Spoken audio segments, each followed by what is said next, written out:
to do the insulin, but it's not a serious disease, if you will, that you have to watch every 24 hours what's going on with that cat.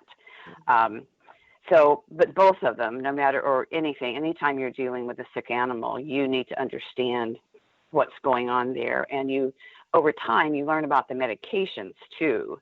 One of the things I do that people laugh at me, but there are some meds, if you have to pill a cat, some of the medicines taste absolutely horrible. So I learned very quickly, if I'm having a problem with the cat with the medicine, I will break off a little piece of it and taste it myself and then spit it out so that I understand what that poor kitty is dealing with. Oh, that's a good idea. And then I'll work with the client and the veterinarian to get something that will be easier on the cat, because trying to stuff. There's one of the drugs, I can't think of the name of it right now, but the cats will actually start foaming at the mouth because it's so bad. And I don't see that one much anymore, thank goodness. But it was around for several years.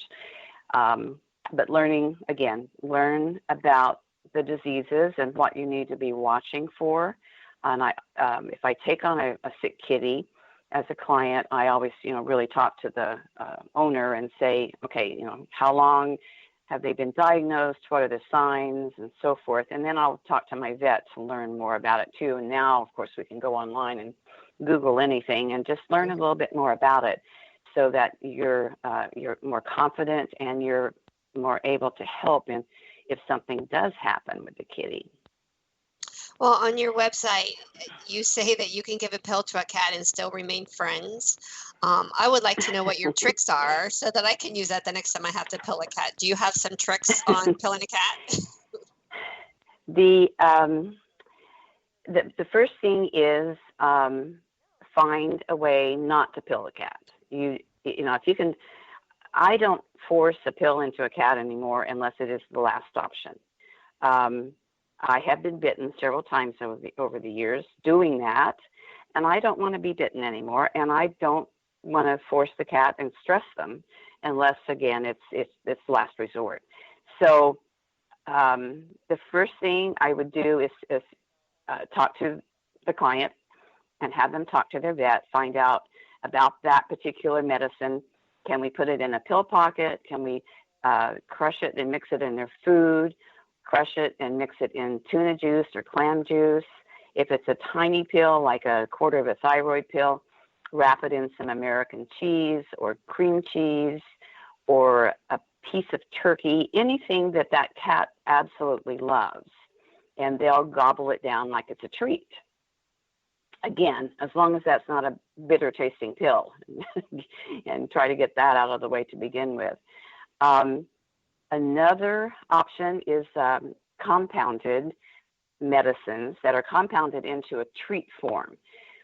There's a pharmacy, the one that I'm familiar with, there's a pharmacy in Texas that does this, and the veterinarian here places the order with that pharmacy, and they compound, let's say, prednisolone, that's a real common one, into a treat.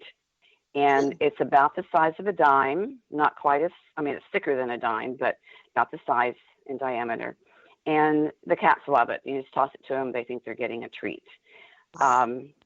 That is definitely one of the first things I do if there's a difficult situation with a kitty.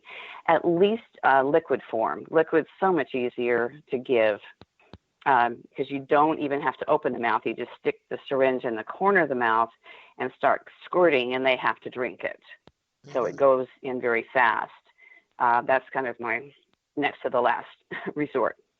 And if you really have to force a pill into the mouth, learn how to do it, watch the videos online, but really love on the kitty. So I always pray that the kitty will know me before I have to do that force. But the biggest thing is calming ourselves, taking deep breaths, and allowing calm energy to be around us and around the kitty, and love on the kitty, massage them. And then when you hold their head and do it, drop the pill onto the back of their tongue, just do it very fast. and then offer a treat afterwards so that they associate it with good times. Oh, that's all great advice. It does help a lot. And I never knew about the treat or the medicine being compounded into a treat. The compounded? Oh, yeah. Those are wonderful. I have a client here that has assignments on 3 different medications, and she has all 3 of them compounded into treats, and he just gobbles them up like wonderful treats. And he's like 18 years old. I don't want to force pills into a senior kitty like that. No, So not at all. I do charge clients for medication if it's a challenge and something that we have to force. When they do compounded treats like that, or mixing in the food, I don't charge them for it. I used to call it combat pain, but that was back in the early days when we didn't have all these other options too. But I bet you could write a book. I would love to write a book. I've saved some stories over the years, but maybe when I retire, if that ever happens. Well, I wanted to ask you a question because our time will go by really quick, and I want to make sure I get this one Sure. in. You and I talked about a form that you have on your website called Save My Pet. Yes. And this is something very near and dear to you, and I think this is something all pet sitters should think about. So I wanted you to tell us about that and why you think this is so important. Okay, over the years, I've obviously been around a lot of kitties that have passed on to Rainbow Bridge, we call it. But the really challenging times have been when I've had owners pass away and they have made no arrangements for their cats, and I wind up being the one that has to care for the cat and help find the cat a home. And the one instance was a client, young man in his 30s, was going. We did the initial meeting. He was going to Thailand over Christmas to go scuba diving. Between our meeting and Christmas, he had a heart attack and died.